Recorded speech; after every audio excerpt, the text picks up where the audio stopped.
That's the Renault Espace from 2010, and currently the handbrake is pulled, that red stuff.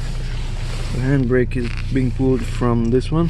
Okay, so I have to go with around, let's say, 7 kilometers per hour, and then I can pull the handbrake and that rear wheel will be locked. That's right.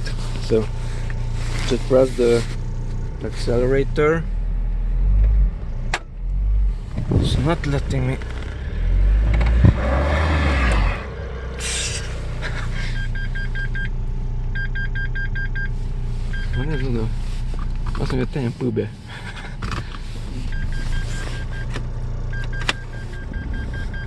Okay, now it's working.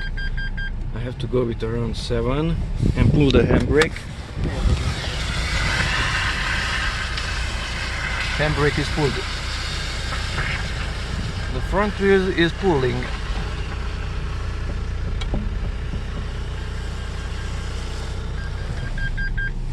So it's in drive. The handbrake is pulled. Okay, now it stopped. So in drive it's always pulling, even when the handbrake is pulled.